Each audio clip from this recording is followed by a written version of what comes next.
औज़ुबिल्लाहि बिस्मिल्लाहिर्रहमानिर्रहीम। आज हमारी वीडियो का मौजूद है बुसर इब्ने अरता ने जो जुल्म किए उसका ज़िम्मेदार कौन है। तो हदीस मौज़ूआ फ़ी फ़ज़ाइल मुआविया कारी ज़हूर अहमद फ़ैज़ी की लिखी हुई किताब और बप्पा जानी के जो फ़ज़ाइल मुआविया के काले करतूत बांधे हैं उसने, तो वो भी सारे हमने बयान किए। बुसर इब्ने अरता इनके नज़दीक सहाबी है और इन लोगों का दावा है कि जी वो हर सहाबी नबी जन्नती जन्नती। तो आज हम देखते हैं कि जी वो हर सहाबी नबी जन्नती जन्नती कैसे है।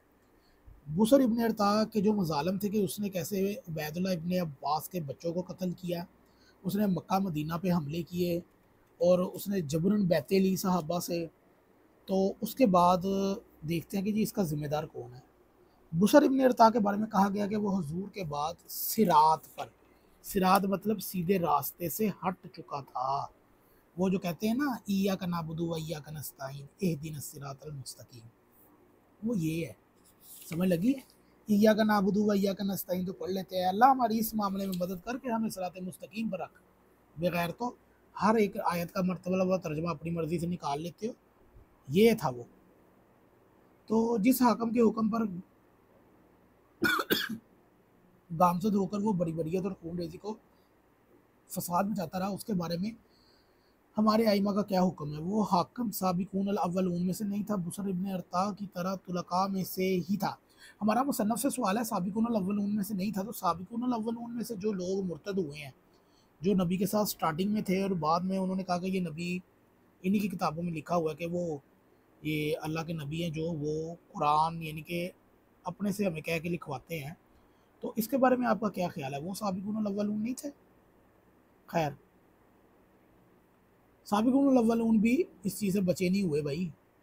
बुसर इब्ने अरता ही था। लिहाजा एक बार नहीं बल्कि बार बार सोचकर बताया कि मदीना मुनव्वरा, मक्का मुकरमा और यमन पर हमले करने की वजह से बुसर इब्ने अरता और गैर मुस्तकीम करार पाया। इसके हुक्म पर वो सब जालिम ढाए, वो क्यों कर जलीलुल कदर और मुस्तकीम रहा।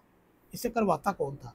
अगर इस बर्बरियत की वजह बुसर इब्ने अरता गैर मुस्तकीम करार पाया, तो उसके हाकिम के बारे में उलमाए हक और अहले इंसाफ का क्या हुक्म है?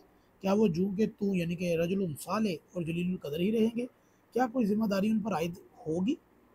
अगर नहीं तो फिर तो हमारे आम मुल्क का आम आदमी ये समझे कि हक बजाने में होगा कि सानिया मॉडल टाउन में गुल्लू भट्ट पंजाब पुलिस का सफाक और फसादी होना तो बुसर इब्ने अरता की तरह मुसल्लम है।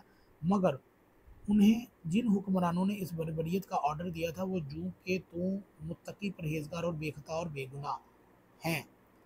क़ारीन कराम, आपकी मर्जी के आप गुल्लू भट्ट को गुनाहगार करार दें और उसके हुक्म को बेकसूर, आप बुसर के जालिम और फाजर करार दें और उसके हाकम को बेगुनाह बेखता।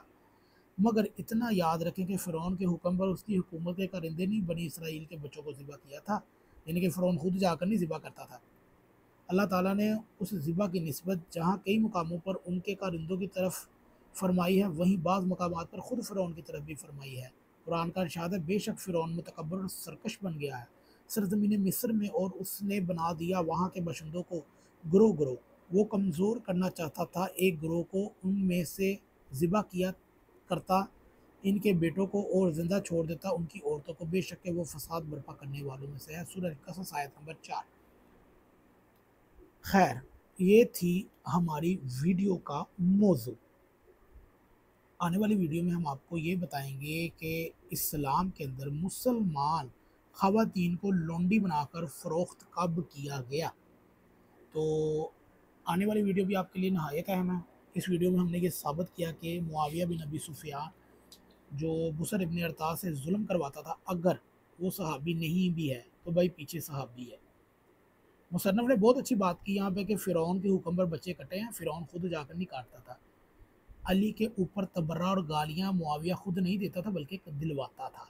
जो लोग कहते हैं ना मुआविया की खुद गाली साबित करो, भाई फ़िरौन का खुद बच्चा काटना साबित करो। ये थी आज की वीडियो। अगर वीडियो अच्छी लगे तो ज़रूर शेयर कीजिएगा।